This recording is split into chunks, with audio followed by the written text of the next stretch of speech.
اب میں آپ کو ایک حدیث سنانے چلا ہوں جس میں ایک عجیب نقشہ سامنے آتا ہے کہ یہ مہدی جب ظاہر ہوں گے تو کس طور سے ظاہر ہوں گے، ان کے ظہور کی کیفیت کیا ہوگی، کیف یظہر۔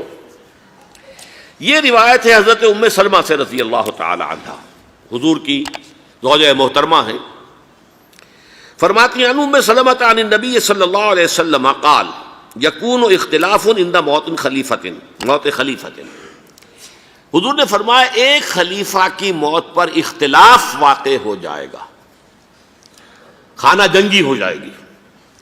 فَيَخْرُجُ رَجُلٌ مِّنْ أَهْلِ الْمَدِينَةِ حَارِبًا إِلَىٰ مکہ، پھر مدینے کے لوگوں میں سے ایک شخص نکلے گا، بھاگے گا اور جا کر پناہ لے گا اور چھپ جائے گا مکے میں۔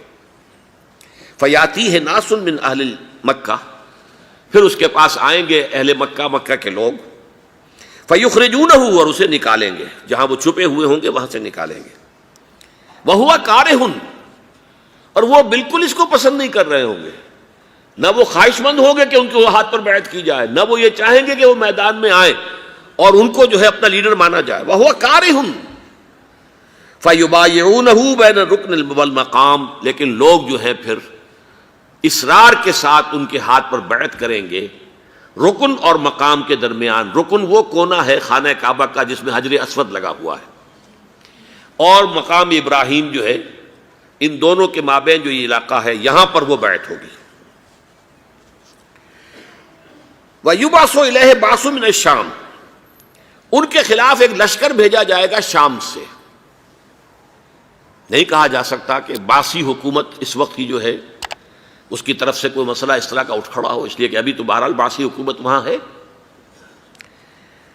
فَيُخْسَفُ بِهِمُ بِالْبَيْضَاءِ بَيْنَ مَکَّہ وَالْمَدِینَہ، لیکن اللہ تعالیٰ اس لشکر کو مکے اور مدینے کے درمیان وادی بیضاء میں دھسا دے گا، زمین کے اندر پورے کے پورے لشکر کو۔ فَإِذَا رَأَى النَّاسُ ذَلِكَ، جب لوگ یہ دیکھیں گے کہ اتنی بڑی نشانی ظاہر ہو گئی، أَتَاهُ أَبْدَالُ الشَّامِ وَعَصَائِبٌ من العراق فَيُبَايِعُونَهُ، اب شام سے سارے کے سارے جو اولیاء اللہ ہیں وہ بھی آئیں گے، اور عراق سے جوق در جوق لوگ آئیں گے اور ان سے بیعت کریں گے۔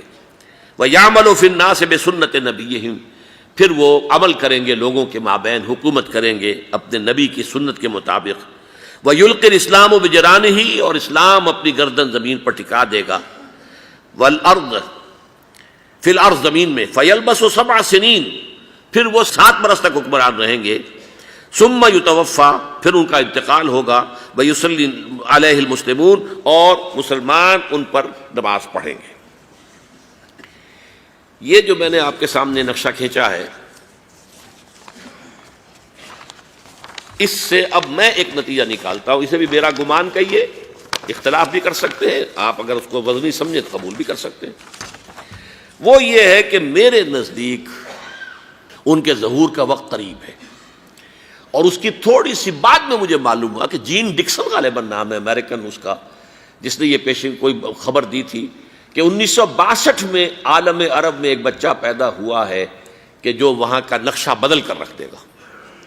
یہ جین ڈکسن کی غالباً پیشن گوئی ہے۔ بہرحال مجھے اس کی پیشن گوئی سے کوئی دلچسپی نہیں ہے، میں تو جو احوال دیکھ رہا ہوں، یعنی اسرائیل کا قائم ہو جانا، اور اس کے بعد اب یروشلم کا مسلمانوں کے ہاتھوں سے نکل جانا، اور اب گویا کہ وہ الملحمۃ العظمیٰ جو ہے تلی کھڑی ہے، کسی بھی وقت جو ہے یہ جو ہے وہ لاوا پھٹ سکتا ہے، آتش فشاں پھٹ سکتا ہے۔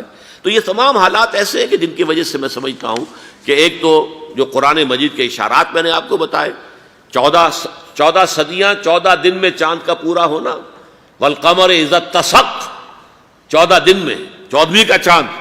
اسی طرح اب یہ 14 صدیوں کے بعد یہ صدی جو 15ویں صدی ہے، یہ در حقیقت ظہور امام مہدی کی صدی ہے۔